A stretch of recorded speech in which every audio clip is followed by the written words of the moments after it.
You meet someone. Maybe it's a smile that caught you off guard, a single late-night conversation that felt like it lasted forever, a warmth that made you feel for the first time in a while like you finally matter to someone.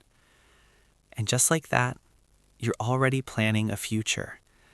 You're already wondering what it would feel like to wake up next to them. You're already afraid of losing them, and it's only been 3 days. Sound familiar?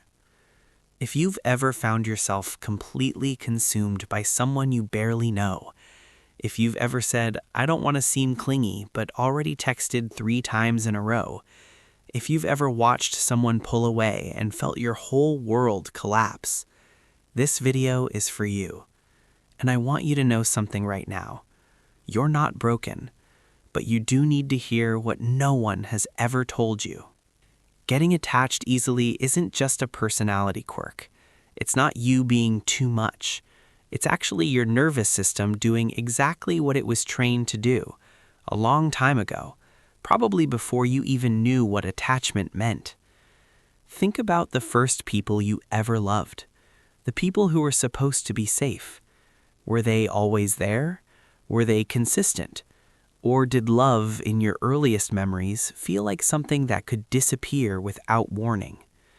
Because here's what psychologists call it: anxious attachment. And it forms when our need for closeness was unpredictable, sometimes met, sometimes denied. So our brain learned to hold on harder, to love louder, to make sure, absolutely sure, that this person stays. You didn't choose this. Nobody does. But you're living it every single day. Here's the pattern. Tell me if this sounds like you. You meet someone. There's a spark. You feel it instantly, this electricity, this sense that they understand you in a way others don't. So you open up fast. You give freely.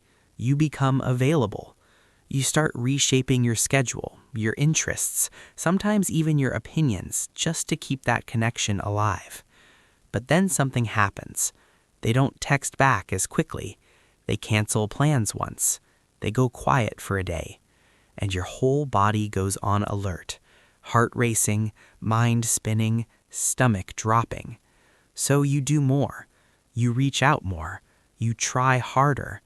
And without realizing it, you pour so much of yourself into someone who hasn't even proven they deserve it yet. And when it ends, and it often does, it doesn't just feel like losing a person. It feels like losing a piece of yourself, because you gave that piece away before it was ever really asked for. What nobody talks about is what this does to you over time. Every time you attach too fast and it falls apart, a small voice gets louder inside. The voice that says, "See, you're too much. You care too hard. Something is wrong with you." And so you start hiding. You start pretending you're unbothered. You start performing coolness because you're terrified of being seen as needy. But you're not needy. You're starving. And there's a difference. Needy is a demand. Starving is a response to going without something you genuinely needed. And somewhere along the way, love became a resource that felt scarce. So of course you hold on when you find it. The real cost isn't just the heartbreak. It's the slow erosion of your own identity. The way you start to only feel whole when someone else is paying attention to you. The way your good days depend entirely on whether someone replied. Here's the part that might be hard to hear, but it's the most important thing in this whole video. Attaching fast doesn't mean you love deeply.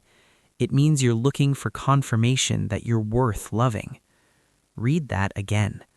Because people who are rooted in their own self-worth don't rush attachment. Not because they don't care, but because they don't need another person to validate their existence.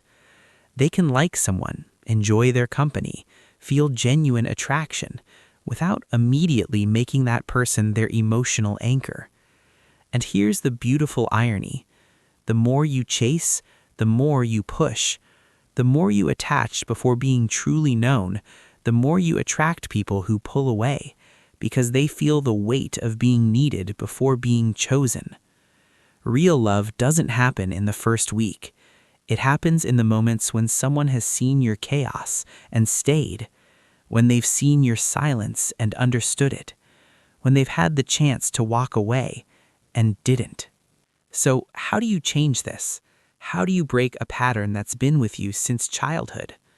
Step 1. Build a life that doesn't wait for someone to fill it. I'm serious.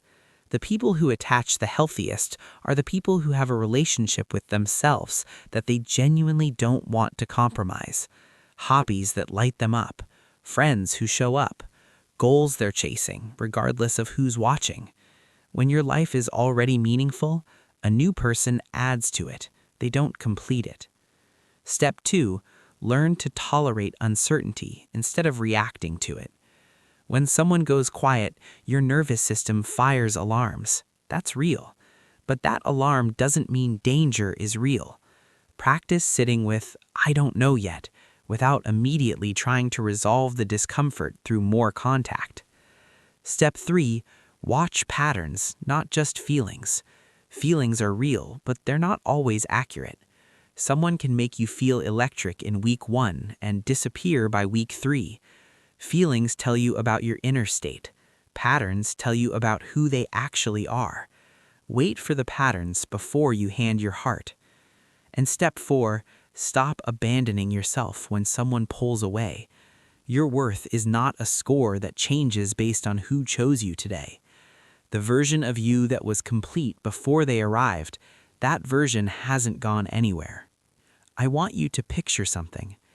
A version of you who meets someone new and feels excitement without desperation, who enjoys the early moments without catastrophizing the ending, who can give without immediately needing it returned, who can be left on red and think maybe they're just busy instead of maybe I'm not enough. That version of you is not a fantasy. It's the version that exists after you've done the quiet, unglamorous work of learning to be your own safe place first. Attachment is beautiful. Longing for closeness is human. Wanting to love and be loved is one of the most profound things about being alive. None of that is the problem. The problem is when the fear of losing someone drives every move before love has had a chance to grow. You deserve love that doesn't feel like an emergency. You deserve connection that grows slowly and steadily, like something real, not something you have to desperately hold together with both hands. If this video hit somewhere deep, if you recognized yourself in any of this, I want you to do something before you scroll away. Just pause and remind yourself that the fact that you love so hard, feel so deeply, and care so fully, that's not your flaw. That's your gift. It just needs direction towards people who have earned it, and most importantly, towards yourself. You don't need to become cold. You don't need to build walls. You just need to learn the difference between loving someone and needing them to save you. That difference, that's where everything changes. If this spoke to you, the next video is going to go even deeper. I'll see you there.